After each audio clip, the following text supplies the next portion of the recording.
Fellas, what is going on? And welcome back to the channel. My name is Hart, and today I have two NBA player props I like for tonight's NBA playoff games. We got the Warriors versus the Kings, and we got the Lakers versus Grizzlies. So I'll have two NBA props I like between the games. Looking to go 10-0. We've been on an insane streak here, 8-0 on the past four YouTube video picks. So great streak. Looking to go 10-0 tonight. So if you guys do like the videos, make sure to hit that like button. Let's get to 30 likes. Do greatly appreciate all the support recently. It's been great. Make sure to hit that subscribe button and let's get into this two pick breakdown. Before we get into the breakdown, just want to say make sure to follow me on Twitter at HeartDFS. And yeah, as I mentioned in the beginning of this video, we went 2-0 on the last video. Anthony Davis hit the over there. Chris Middleton hit the over. We are now 8-0 on the past few videos picks. So great streak. Looking to continue that into tonight. And as you can see, the first one I have here is going to be Steph Curry. I'll get into it in a second, but I do want to temper expectations. 8-0 the past few videos. I know a lot of people are gonna be clicking on this and just blindly following. I make these videos just kind of going over who I like, why I like them, the research and facts behind them, all that stuff. And it's up to you guys, obviously, to follow if you want, if you like the pick, or you can fade it, or you can take the opposite of it. And that's kind of my disclaimer warning there is that just because we're on a hot streak doesn't mean you just need to blindly follow and that I'm gonna hit every single one. Regression is due at some point, but I just want to throw that disclaimer out there for the random people that usually don't watch these videos and just are seeing it for the first time. You can't just blindly follow people. Just take my picks and why I like them, and then use it against your own research and knowledge, and be like, oh, I like that pick. I think I'm going to follow, or I don't like that pick. I'm not going to follow or take the less. So that's kind of my 2 cents there. But yeah, for the first pick I have is going to be Steph Curry here over 46.5 fantasy score. Reason why I like this is first off, we know the game environment's been great. 235 game total right now, 7.5 point spread favor to the Warriors, and they're playing at home. You got to factor in the home court advantage for the Warriors. As we know, their road record is god awful. I think what it's like probably like 10-30 now, something like that. So they don't want to go back to the Kings and have to play on the road because that'd be a huge struggle for them. They're playing at home. It's a series clinching game. I really, really expect Steph to step up here. I wouldn't be surprised if he has one of those 40, 45 plus real life point games. I mean, he's been playing insane minutes. And on the season overall, he was averaging about 50, 51, 52 fantasy points per game at one point for most of the season. And he was only seeing about like 35 to 37, maybe 38 minutes a game.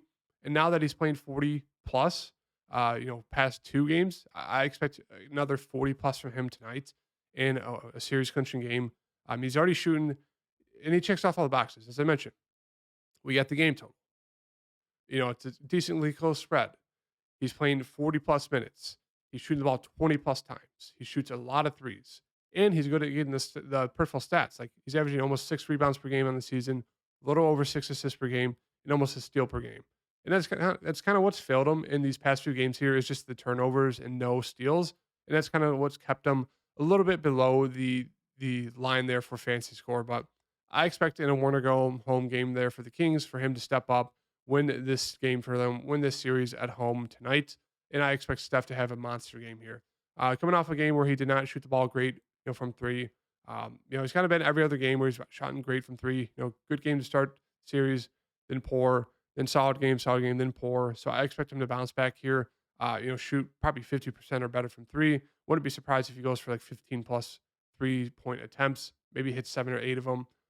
Right there. Obviously, that's 24 points. I expect Steph to have a monster game here tonight. So I'm really liking the over for fantasy score. Checks off all the boxes. I do think 46.5 is just a little bit too low. It's hard to really check Steph, especially when he's playing at home. So liking the over there for him. The second pick I have for today is going to be the over here of Malik Monk over fantasy score 26.5. If we look at the charts, obviously you can see that he's hit it the past 4 out of 5 games so far, and it's one of those things where this is a quick side note for the charts, guys. I will mention that there are times where it will say that someone hasn't hit their over, and they actually have. Like I know for Jalen Brunson, if you look at his fantasy score, it says he didn't hit over 37 points. I think it was 38.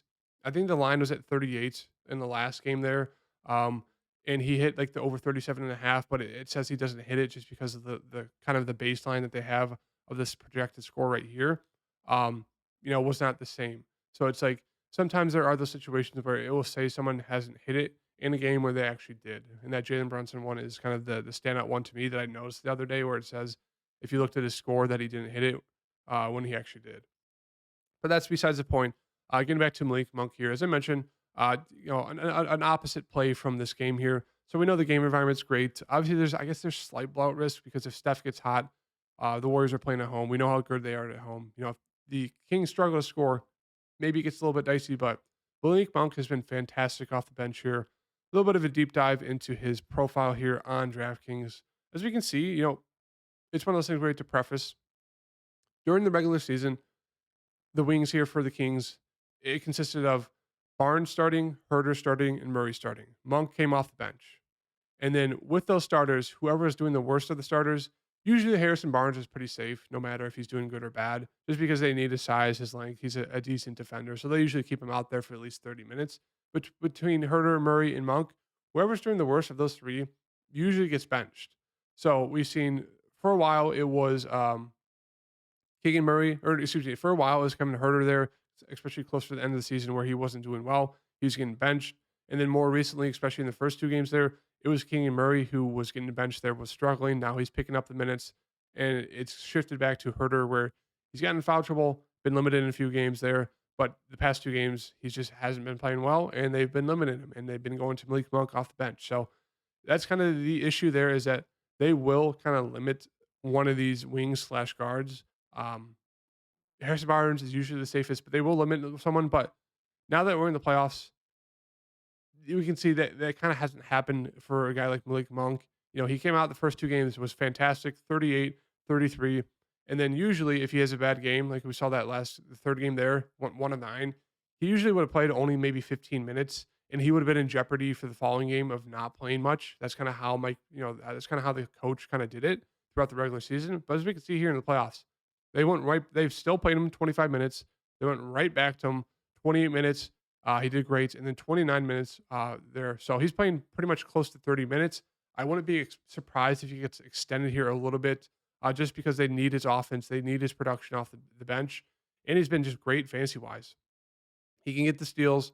He's good at getting rebounds. He's good at getting assists. And he's just a great scorer overall. So I'm liking to hear of Malik Monk, the over 26.5 fantasy score. We know the game environment's there. He's going to see close to 30 minutes a game here, maybe a few extra tonight in this winner go home game. He's been super, super aggressive when he's out there. As you can see, shooting about 15 times per game. Solid shooter, can get to the free throw line as well, and he stuffs the stat sheet. So I'm like the over here. Not sure why this fantasy score line is this low when he's absolutely been killing the over the past 4 to 5 games. So I'm going to ride the over hot streak here with him at 26.5 fantasy score. Pair it with Steph Curry over 46.5 fantasy score, and hope we have a great game here between the Warriors and the Kings. Now, I will mention across the board, there are a lot of decently low fantasy scores. Like Sabonis is going to be probably playing about 42 minutes tonight. Same thing with Klay Thompson. Same thing with Andrew Wiggins. Same thing with Draymond Green. It just seems like all these guys' fantasy scores are way too low. So I do like taking advantage of those. Maybe I'll have some few extra picks on my Patreon link down below for later today. Reeves is one of those guys who probably sees close to 40 minutes today. 30.5 definitely seems a little bit too low there. Don't mind the over there for Jaren Jackson Jr. We know, he can get like 5 blocks. That's automatically 15 points there. So half his points could just come from blocks alone. And that's not even factoring in his points and rebounds. So yeah, there's a lot of like favorable props I like to target. Fantasy score being one of them. Now, Steph and Monk do have that risk of some turnovers, but I think with his game environments, their opportunities really like the over here of the fantasy score for both of them. 46.5 for Steph, 26.5 for Monk. And those are the 2 picks for today. So I hope you guys enjoy the video. Make sure to hit that like button, subscribe, check out my DraftKings breakdown for tonight's DFS slates, and I'll see you guys in the next video. Peace.